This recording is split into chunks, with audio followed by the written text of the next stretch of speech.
तो आज हम लोग पढ़ेंगे संस्कृत के ऑब्जेक्टिव क्वेश्चन 10th क्लास के, और सभी के सभी ऑब्जेक्टिव आपके लिए बहुत इंपॉर्टेंट है। तो स्टार्ट करते हैं।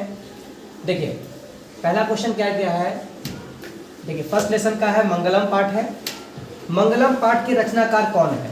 मंगलम पाठ के रचनाकार, ठीक है, तो वेद व्यास। कौन है? वेद व्यास। फिर दूसरा क्वेश्चन क्या है आपके पास कि मंगलम पाठ कहाँ से संकलित है? मंगलम पाठ कहाँ से संकलित है? तो उपनिषद से। कहाँ से है? उपनिषद से। फिर तीसरा क्वेश्चन है आपके पास, मंगलम पाठ में कितने मंत्र हैं? मंगलम पाठ में कितने मंत्र हैं? तो 5 पाठ, ठीक है। इसमें 5 को आपको क्या है, इसमें आपको इसमें जो मंत्र दिए गए हैं वो कितने हैं? 5। फिर महान से भी महान क्या है? महान से भी महान, ठीक है, तो कवि के अनुसार महान से भी महान जो है वो आत्मा है। कौन है? आत्मा है, ठीक है। फिर इसके बाद देखिएगा, फिर है क्वेश्चन आपके पास कि अपना नाम और रूप छोड़कर नदियां कहां विलीन हो जाती है? तो नदियां बहती हुई कहां चली जाती हैं? तो भाई समुद्र में चली जाती है। कहां चली जाती हैं? तो अपना नाम भी छोड़ देती हैं, ठीक है, और कहां विलीन हो जाती है वो? तो नदियों में, ठीक है। अपना अस्तित्व भी डाल देती है। कहां भाई? नदियों में छुप जाती है, ठीक। तो ये बोल रहे हैं अपना नाम और अपना रूप, जो रूप है रूप भी बदल जाता है और सागर में बदल जाता है ना, समुद्र में बदल जाता है। फिर किसकी विजय नहीं होती है? तो असत्य की विजय कभी नहीं होती है। असत्य की विजय कभी नहीं होती, एकदम लिखिएगा। फिर है क्या? सूक्ष्म से भी सूक्ष्मतम क्या होता है? सूक्ष्म से भी सूक्ष्म क्या होता है भाई? तो आत्मा। आत्मा जो होती है वो एकदम सूक्ष्म से सूक्ष्म और छोटी से छोटी, ठीक है, कण के समान है। फिर उसके बाद अणो ज्ञानम महतो, ठीक है, डैश डैश डैश महिमानात्मम मंत्र किस उपनिषद से क्या है? संग्रहित है। तो इसका ऑप्शन नंबर क्या है भाई? डी, मुंडकोपनिषद। कौन है? मुंडकोपनिषद, ठीक। उसके बाद देखेंगे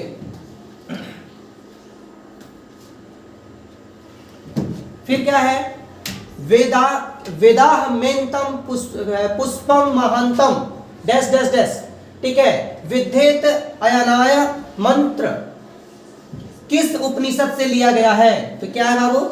ईसा, ठीक है, ईसाव ईश्वयो उपनिषद। A option. कौन सा ऑप्शन सही है?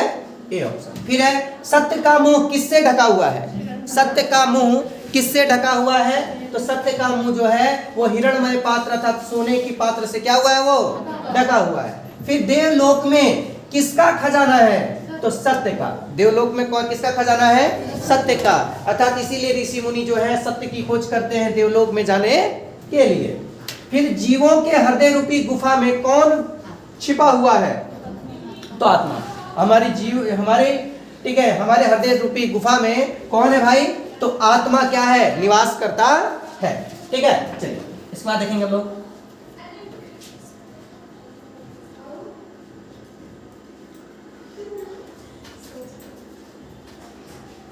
ठीक है, सेकंड लेसन क्या है? इसमें क्या है कि पाटलिपुत्र वैभव, ठीक है, पाटलिपुत्र वैभव, ठीक है, पाठ क्या है? तो इसमें निबंध है पाटलिपुत्र के बारे में। क्या है? इसमें पटना के बारे में वर्णन किया गया है पाटलिपुत्र में, ठीक है, और यह एक प्रकार का क्या है? तो निबंध। फिर पटना का इतिहास कितना पुराना है? 2500 वर्ष पुराना। कितना वर्ष पुराना है? 2500। पटना नगर की पालिका, पटना नगर की पालिका देवी कौन है? तो पटन देवी। कौन है? पटन देवी, ठीक है। फिर देखो पटना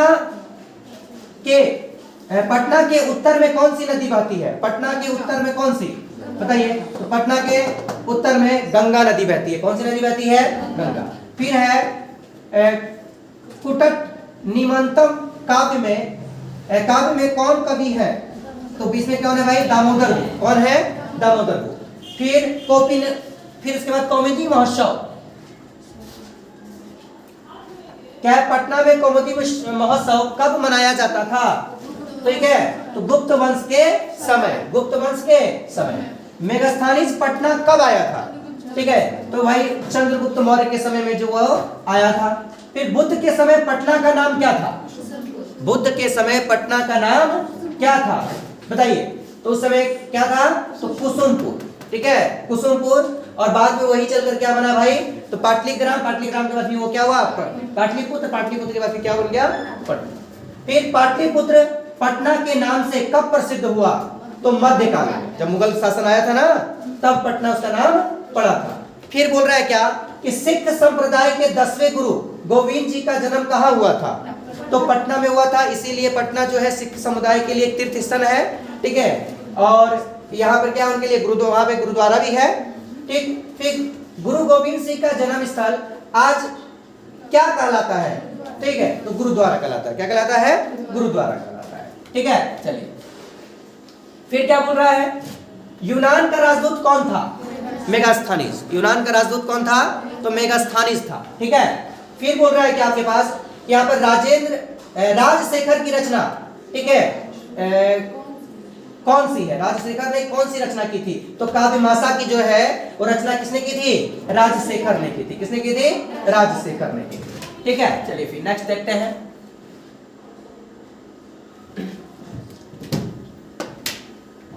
ठीक है, पाटल पुष्पों की पुतलिका रचना के आधार पर पटना कौन सा नाम है? ठीक है, तो पाटलिपुत्र। कौन है? पाटलिपुत्र। पटना नगर किसके लिए प्रसिद्ध है?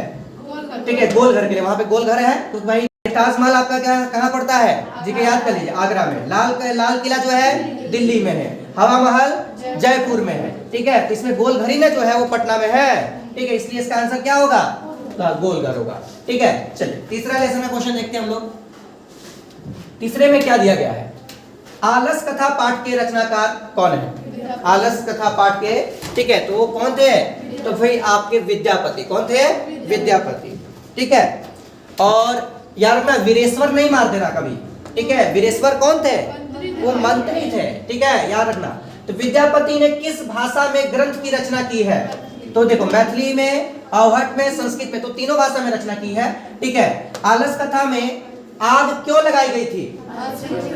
ठीक है, आलसियों की परीक्षा करने के लिए। फिर वीरेश्वर कौन था?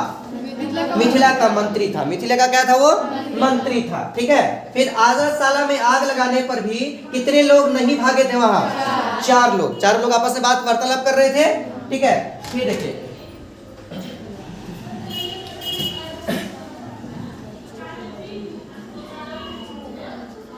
फिर संसार में बच्चों का, ठीक है, सच्चा जो रक्षक होता है वो कौन होता है? तो माता, ठीक है, ठीक। फिर उसके बाद योगी पुरुष न कितने आलसियों को केस पकड़कर आगे से बाहर निकाला, मतलब आग में क्या जो महल में वहां पर आप आलसशाला में थे वहां से पकड़कर निकाला था, ठीक है। तो 4 वो लोग थे। कितने लोग थे वो?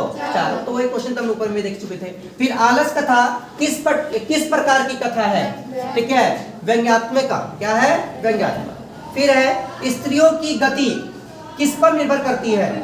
तो पति पर। किस पर? पति पर। तो ये क्या हो जाएगा? Option number C. फिर आलसियों को शरण देने वाले कौन थे? दयावान। आलसियों को कौन देते हैं भाई? दयावान। क्योंकि जो वीरेश्वर थे वो कैसे थे? तो दयावान थे। क्या थे वो? दयावान, ठीक है। फिर आलसियों के सुख देकर कौन से लोग बनावटी आलसी बन गए थे?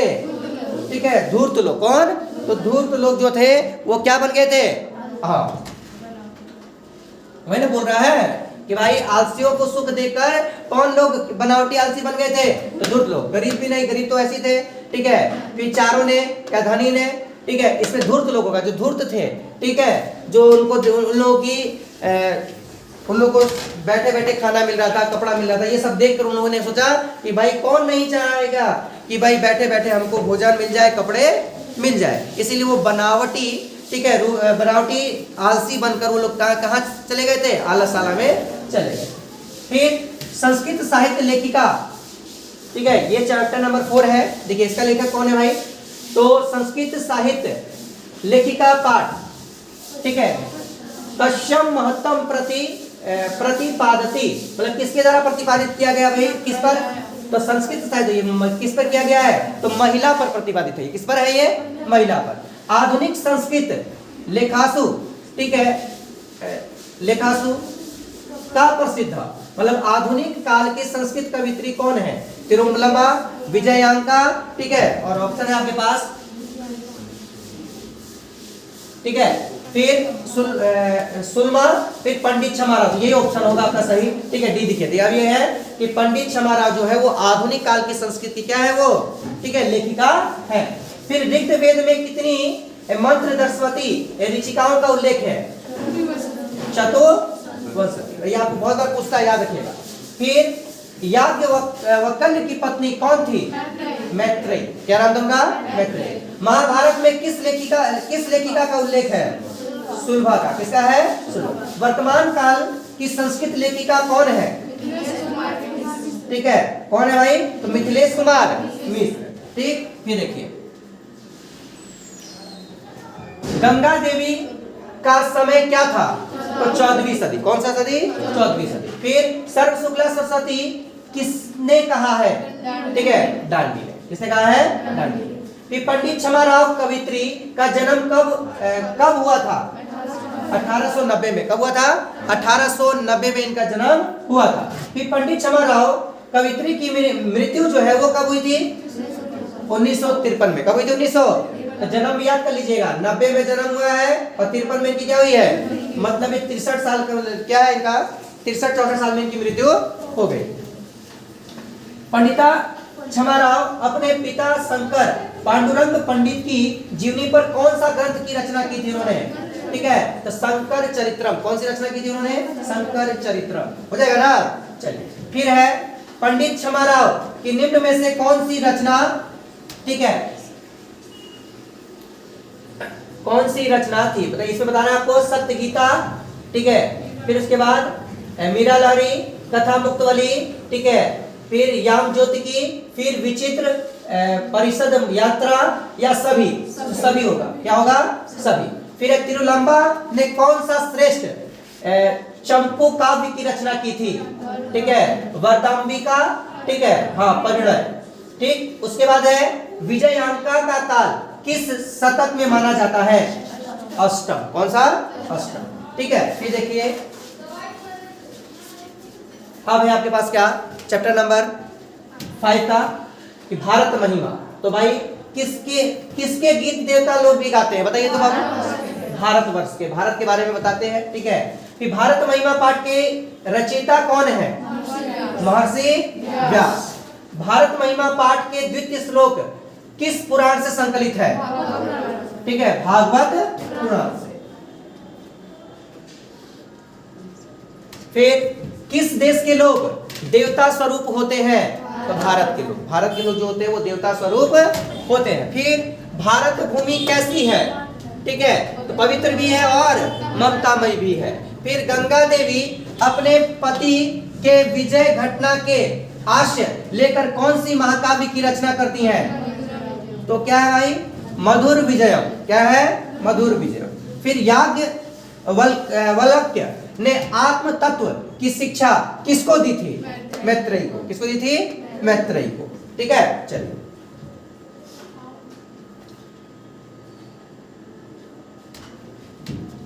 फिर नेक्स्ट आपका है क्या?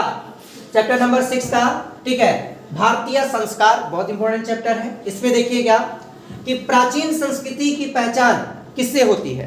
प्राचीन संस्कृति की जो पहचान है वो हमारी संस्कृति से होती है। ठीक है, हम इसीलिए तो संस्कार करते हैं ना, संस्कारों से हम लोग जानते हैं संस्कार। ठीक है, तो हमारे क्या होने चाहिए भाई? संस्कारों से। ठीक, अर्थात जो हमारी संस्कृति है, जो हमारे पूर्वज जो करते आ रहे हैं, उस संस्कारों को हम अपनाते हैं और उस संस्कार से ही हमें प्राचीन संस्कृति का पता चलता है। ठीक है, फिर सीमांतो नयन किस प्रकार का संस्कार है? तो भाई जन्म पूर्व संस्कार, जन्म से पूर्व। फिर जन्म पूर्व संस्कार कितने होते हैं? ठीक है, जन्म पूर्व संस्कार, जन्म से पहले कितने?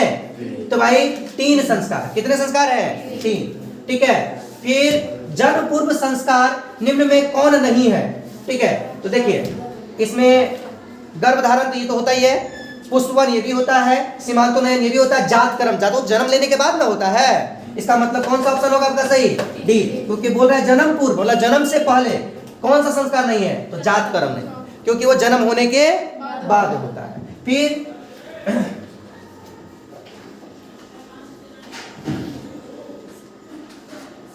शैशव संस्कार कितने प्रकार के होते हैं? तो 6 प्रकार के। कितने प्रकार के होते हैं? 6 प्रकार के। फिर शैक्षणिक अर्थात शिक्षा संस्कार कितने प्रकार के होते हैं? ठीक है, वो 5 प्रकार के होते हैं। कितने प्रकार के होते हैं? इन्हीं सभी को मिलाकर टोटल संस्कार कितने प्रकार के? 16 प्रकार के। इन सभी संस्कार को मिलाकर कितना हो जाएगा? ठीक है, जन्म से पूर्व, फिर जन्म के बाद, फिर उसके बाद शिक्षा में, फिर विवाह संस्कार, फिर एक मृत्यु ना। तो ये सब मिलाकर इससे 5 को संस्कार होते हैं। इन 5 संस्कारों को कितने भागों में बांटा गया भाई? तो 16, अर्थात संस्कार 5 प्रकार के हैं और इन्हीं को क्या किया गया है? 16 भागों में बांटा गया है। अर्थात इन 16 को क्या किया है? इसमें मेन को वर्गीकृत कर क्या गया है? ग्रुप बना दिया गया है, ठीक है, जिसमें शिक्षा में संस्कार है, ठीक है, फिर उसके बाद आपको मृत्यु, विवाह, ठीक है, जन्म से पहले और जन्म के बाद अर्थात बाल्य अवस्था में, है ना। तो ये सब याद कर लेना होगा। टोटल कौन का संस्कार हो जाएगा? 16 को संस्कार। कितने हो जाएंगे संस्कार? 16 संस्कार। फिर बताइए सहसा संस्कार निम्न में से कौन नहीं है? ठीक है, तो देखिए जात कर्म तो होता ही है, जात कर्म, नामकरण, निष्क्रमण, अन्य प्रशासन, चूड़ाकर्म, कर्णवेधन, ठीक है, ये सभी के सभी क्या है आपका? तो सहसा अवस्था में होता है। जात कर्म करना, ठीक है, नामकरण करना, ठीक है, अन्न प्रसन्न करना, चूड़ाकर्म करना, कर्णवेधन मतलब कान छेदना, ये सभी के सभी सहसा अवस्था में होता है। इसमें कौन नहीं है भाई? अक्षरारंभ। ये होता है आपको शिक्षा में। किसमें होता है ये? शिक्षा में। इसका आंसर आपका क्या हो जाएगा? अक्षरारंभ करना, क्योंकि जब शिक्षा ये शैक्षणिक संस्कार है, ये ठीक है गुरु के पास जाते हैं तब होता है ना। चलिए फिर है सप्तपदी क्रिया किस संस्कार से संपन्न की जाती है? बताइए बाबू। सप्तपदी मतलब 7 फेरे किसमें लिया जाता है? विवाह में। किसमें लिया जाता है? विवाह में। फिर संस्कार कितने प्रकार के होते हैं? ठीक है, तो 16 प्रकार के। कितने प्रकार के? इसका वर्गीकरण है ना 5 भागों में, ठीक है। चलिए फिर है प्राचीन कला में शिष्य को क्या कहा जाता था? प्राचीन काल में मतलब प्राचीन काल में शिष्य को क्या कहा जाता था? तो यार ना ब्रह्म क्या है? ब्रह्मचारी। क्या कहा जाता था? ब्रह्मचारी, ठीक है।